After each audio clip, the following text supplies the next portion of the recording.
We're here at the Bharat Mobility Show with Martin Uhlarik, the head of Tata's Global Design Studio. Martin, thank you for having us here. Thank you for coming. Always a pleasure. And we have the Avinya. Now, we saw the Avinya concept earlier, which you showed, which was a very far out concept. This looks a lot closer to production. So I'm going to ask you, my first question is, how close is this to production? It's very close to production.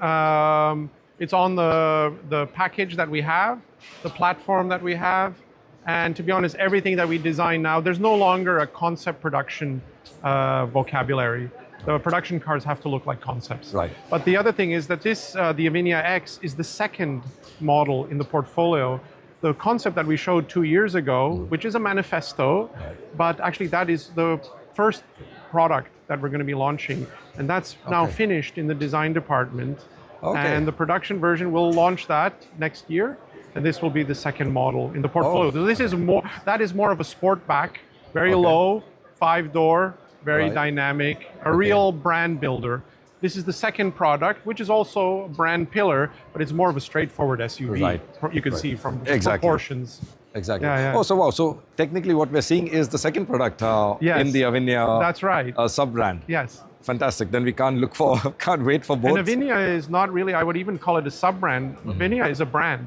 It will fit above Tata Motors and below Land Rover. So, it's a separate, in many ways, portfolio, and a pure EV, all high-tech, all around wellness and, peace of mind. Right. So, Martin, before we get into the styling details, also you mentioned the package that you now have. Yes. So we know when the last time we met when you had the Avinya show card, and now on the X you've moved to the Jaguar EMA platform, I think. So that's all Avinya cars, right? Would be based on all Avinya cars. Right. So, Martin, moving to that, has that actually speeded things up for the development? Has it changed things around? It's been pretty much normal. Okay. A platform is a platform. The development time, the process is the same, like whether we did it internally, we did it with a partner in the group, or whether we do it with a third party. It doesn't really make much of a difference from a design point of view. We create the pillars, the objectives, what the product and the brand should be, and then we obviously negotiate and work with whatever technical partner we have. Awesome, great. And so now getting to the styling details, I've noticed this little treatment here. I don't know what you're calling it, but there's a dash and a dot in the center. Yes. What does this represent? I'm sure it means something, or is it just a random To be honest, design? it's just random in terms of like a graphic. Okay. In many ways, the whole Avinya design DNA was about, you remember it was inspired by a sailboat, the original concept. And this one is like a power boat. This is an SUV. So in side view, when you look at it, the front is really tall. I said I want it to look like it was not modeled in clay, but it was modeled in granite. Okay. So it has to have like power and strength and communicate presence. It's a flagship. But then as you go to the rear of the car, all the lines fade out, the lines are dropping and they vanish, and you have this boat tail rear end. And it was inspired by a Riva boat. The lovely speedboats. So if you describe the car, it's the power and the grace. And grace is something you wouldn't associate with an SUV, but I think it fits the Avinya brand in terms of what we're trying to do. Interior is a sanctuary, but exterior has to communicate this effortless movement. Right. Awesome. And we've seen this elongated T before. The signature T logo. Right. Obviously, it's a subconscious T, as an homage to Tata.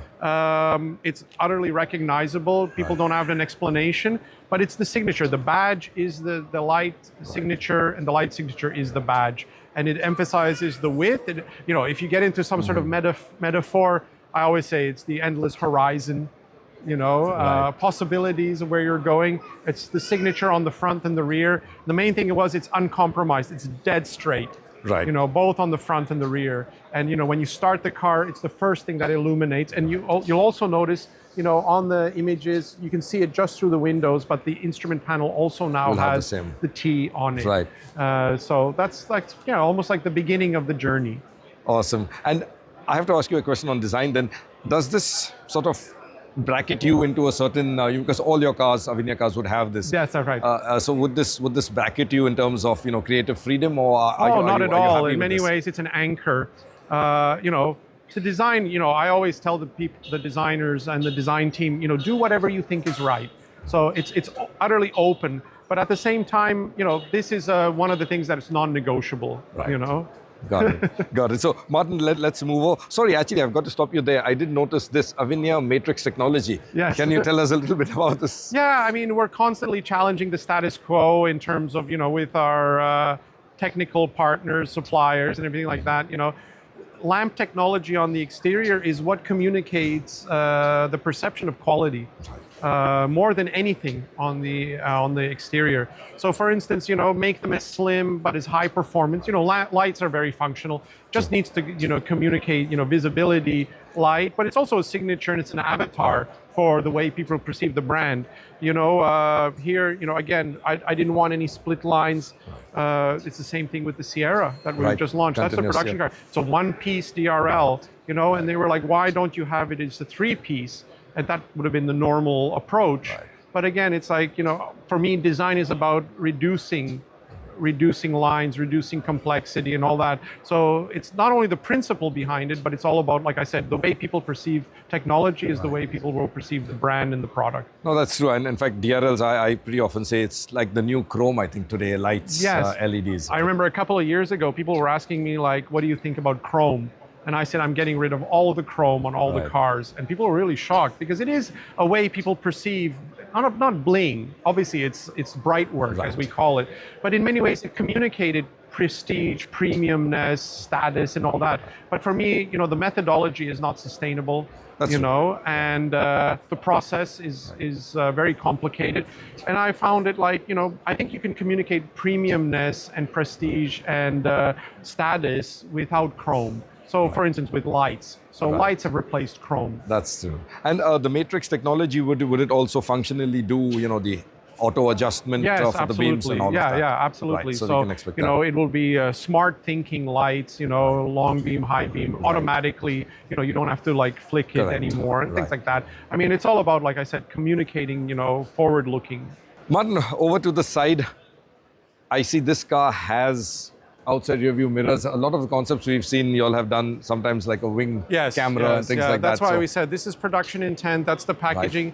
ADAS is now a big part of the vocabulary. These are software defined vehicles, software on wheels as a pure EV. There are sensors everywhere on this car, even on the side, and it's about hiding them. Making it as holistic. But the reality is the mirrors, have a number of cameras, number of sensors. Obviously, it has to function as a mirror. There's no reason why we should shortchange that, cheat that. Right. And yeah, like I said, it's labeled a concept, but at the same time, I don't want to now do something frivolous. Let's just show what we're going to do. Fair. And Martin, the handle, I did notice, now I'm closer here because I was wondering, where's the rear handle gone? Where are you hiding it? It's a button here. Okay. So it's a button on the thing, and it also, obviously, your phone will be able to open it. We thought about this. First was when we had the clay model, the designers, would not put the split line on it. Right. And because they just said, it makes it look busy and all that sort of stuff. And I said, well, guys, I mean, you need to put the door handle there. At some point. Then we thought about it and we said, this car, the reality is, most of the people who buy this car will probably be chauffeured, And so we said, okay, the door will be open for them, or make it as discreet as possible. The other thing is, like I was mentioning, the car is inspired by a boat. So you have this very strong front end, and you have this line that just sort of like disappears. But the other thing is the plan view of the cabin really tucks in, and it creates this. This is for me the best part of the exterior design, is the muscle on this, over this 22-inch wheel. And so this power is what communicates in the rear the pull, of an SUV. So again, all of these things coming together, and when we took the door handle off, all of a sudden I realized I don't want to kind of muck up this beautiful surface with a split line. So we came up with, that you'll just open it like that. Right. Oh, that's really sweet. Could you actually do this to the front as well then? And we thought about that, but yeah, we could. We could. Maybe it's something we'll think about. Think about, yeah. And then the rear is, like I said, it's inspired by a Riva boat. The boat. I can see these, the typical lines on a Riva deck, right? That's right, the Riva deck, and it's like the T logo intersecting it. Right. But it's really about actually, the plan view of this thing like tucking in, and then it's this one line that's an arc that just intersects it. That's like the rear of a boat, and we've got like sailboats in the movie, and you can see that. And it's really like, nautically inspired, but it's very pure, very pure. And this bit, the flank that's protruding, would we see this on the production car? Yeah, I mean, you remember on the concept, on the P1, as we call it, the first product, it sticks out even more. Right. And it's really a signature now of the Avinya brand. So it's not like only for the concept. You can actually... No, we're actually doing it. Like I said, on this one, it sticks out, whatever this is, 50 mil. Right. On the first product that will launch, I think it sticks out even double. Yeah, it seemed, if I remember right, it was... It's really like bold. Correct. And it's like a flying buttress. Right. And actually, aerodynamically, it's very interesting. It actually does create stability in terms of like wake. Right. So this is an aero aid as well. It is. I mean, it didn't start like that. It started as purely design, vision. And then afterwards, we were saying, like, we don't want to give that up. And then it ran through a wind tunnel. Actually, it was actually quite beneficial. Right. But we didn't know that. Okay, that's very honest of you. But yeah. No, I'm being really honest about that. But you can see, like, even the flying buttresses. Yes. I mean, again, it's, we looked at, yachts. And a lot of yachts have this sort of like a frame behind it. Right. And again, it's like the designers were just, image board sketching and stuff like that. But we took this through a full-size wind tunnel, the clay model. And this actually does have a benefit. So you've got obviously the air running, from the roof. And it creates less turbulence here. Like I said, the wake. Right. And the main thing is, this is a pure EV. So, every count that you can improve will improve range. But the other thing is, one of the objectives of this car is, our objective is this is going to be the most aerodynamic SUV in the segment, in the market. In the segment? Yes. Oh, okay. So we've given ourselves a very ambitious target for production. Right. And it's not going to be some like, in certain conditions, special, environment or anything like that. Just wholesale, best aero number in the market. And that'll be beneficial to the customer in terms of range. Right. So can I ask you what number are you chasing on the CD? I'm not going to publish it, but when you see it, you'll be impressed. Okay. Awesome. We'll take your word for it. And at the rear, you've got the T logo again. That's right. Do you have a name for it? Actually, I keep calling it the elongated T. No, we call it the same. We just call it the T logo. Again, Avinya is its own brand, and it doesn't start with the T, but it's an homage. Right. To where the companies come from, where the brand is based, and it's a kind of reinterpretation of our company. You know? And I know the interior is not unveiled as yet, but you have the top half open. Can we actually peek inside from the glass, or is that not allowed to? Well, you can just sort of look in skim the surface, but inside. But don't get too close because we'll launch the interior. You'll see, obviously, that we've published the pictures and the video of the interior. The interior, you'll notice that we have the T on the dash. That you spoke of, yes. And everything is about, it's a sanctuary, very premium, very big emphasis on comfort and materials. And the rear also has a color split. So it's a 4-seater. So we'll be offering it as a 5-seater with a bench, or 2 cockpit seats. Right. And there's an actual color split that runs somewhere around like this. So if everything in the front is a light color, and then there's a line that runs diagonally like a sail, and everything behind it is a burgundy. Oh, and actually there's a pop-up visor sort of screen which follows that line. Oh, and so the person who's being chauffeured in the rear has their own environment. It's almost like a cocoon sanctuary, special space for the customer. Wow. We can't wait to get inside, Martin. So looking forward to it. And I'm going to leave you. I know you've got a tight schedule today, but the last question, when can we see this? Yeah, I think, give it the normal 24 months. Okay. And we'll launch first the first product next year. And then we'll follow it up with this beauty. Already we've had a lot, everybody, I always tell people you're designing your company car. Or you're approving your company car, and everybody wants it. And we've had terrific reaction from whether it's people in the government or you know, people from the industry. So yeah, I can't wait to see it on the road, just like every product that we design. True, absolutely. Thank you so much, Martin, and looking forward to it. All right, cool. Thanks, Sergio. Bye-bye.